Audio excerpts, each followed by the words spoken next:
If the number of households who are 2 or more mortgages payments behind is added to the foreclosure figures, the Center for Responsible Lending estimates that 5.7 million households are at serious risk of losing their homes.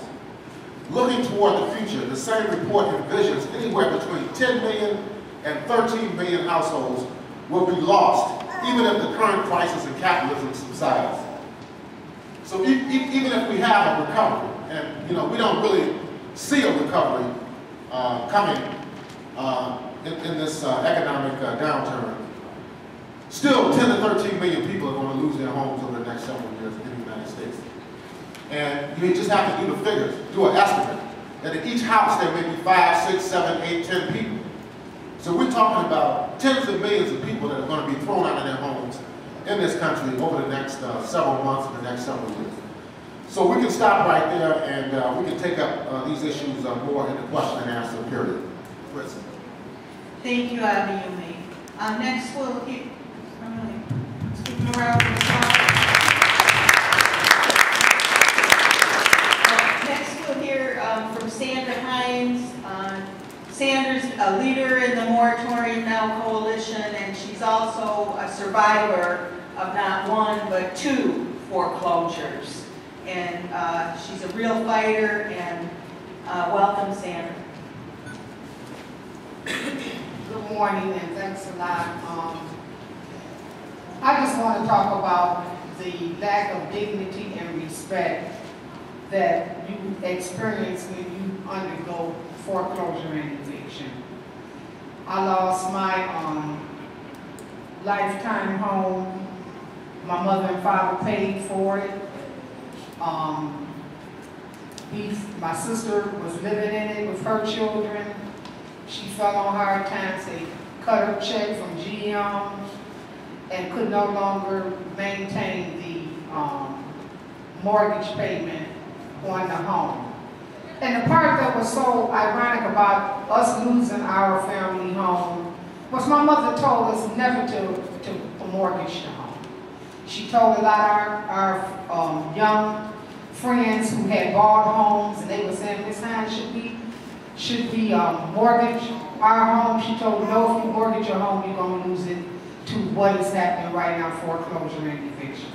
So it was a deeply tragic and heartbreaking regret and mistake for me and my sister to mortgage my mother home after she advocated vehemently to tell people, when Abiyumi was talking about when they had the commercials on going every day. Rock Financial had bought out television at night. Every commercial that came on was a Rock Financial commercial telling people to buy up, go into a second mortgage, reinvest, refinance your home and all of this. And my mother knew what would happen if we did that. And because of hard times and because of how bad economic times are now, we thought that we would be able to mortgage the home and make it through it. And we didn't. And we lost our home of 38 years. It was real devastating to move 38 years of memories, 38 years of furniture, just all kinds of stuff that people have when they live in their home and you're living in your home, you think you're going to be there until the day you die. And so people freely bring in stuff and cultivate the home and maintain the home. My mother put in a new furnace, put on a new roof, put in a new heating unit, central air, and to have it, just ravished in one day when after the sheriff's sale and they showed up at our door. And they knew that it must have been going to be a tragic scene because of the 38 years we lived there. They brought 2 dumpsters to throw our stuff out, not one. And they proceeded in rousting all our stuff up, tearing my mother's furniture up, pulled the stove down the stairs by the cord. These thugs that they hire to go in people's houses when they foreclose you and go in to evict you, they don't care anything about the fact that that was a home. And so you're literally being uprooted when you experience foreclosure and eviction.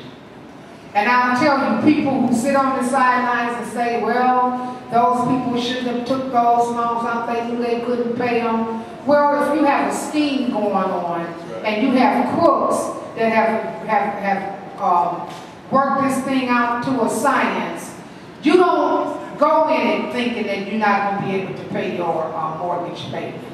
You don't go in it thinking that you get some slick trick and you're going to get some money that you know you can't pay back, and that the ultimate price will be that you lose your house. You don't go in it from that standpoint.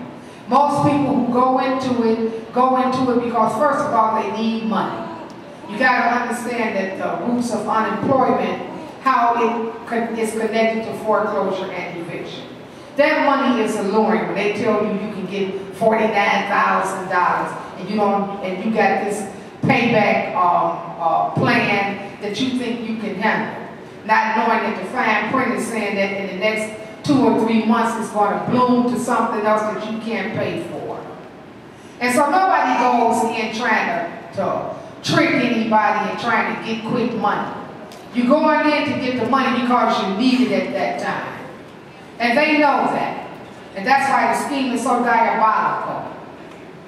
And when you lose a home, it's the death. It's like somebody dying in your family when you lose a home after you've been in it for 38 years. Your lifetime home, my mother and father is both dead. And when they died, the house was paid for. How do you think we feel about losing our parents' home? So it's a lot of shame. And it's a lot of humiliation. And it's a lot of degradation involved in when you lose your home to foreclosure and eviction. And then I think about the people that are so torn that they just walk away from their house.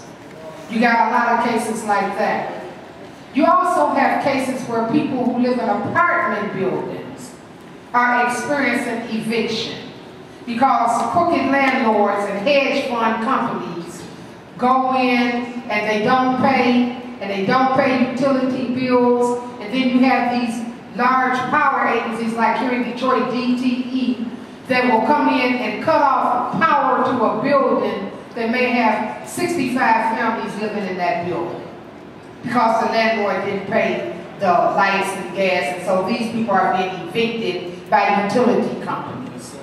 So not only is it goes into a deeper thing when you start seeing that the utility company can evict you because a landlord is negligent and a criminal and is somewhere they can't find them, and so they punish the people that's living in the building. Well, one thing about the organization Moratorium Now, we fought on behalf of 3 major apartment complexes where DTE had literally went in and cut the people's power off, where the people were living in the dark, without heat. And so we had to step in as a community, we had to step in to assist those people in what they needed to do to be able to have some kind of dignity and respect as a tenant. And we went in, and for the first time in the history of the power organization here at DT, in the first time in the history, we was able to get them to move the people that was in the building, pay first month's rent and security deposit. It had never happened ever in the history of a conglomerate organization that provides power for the whole southeastern district of Michigan to do that.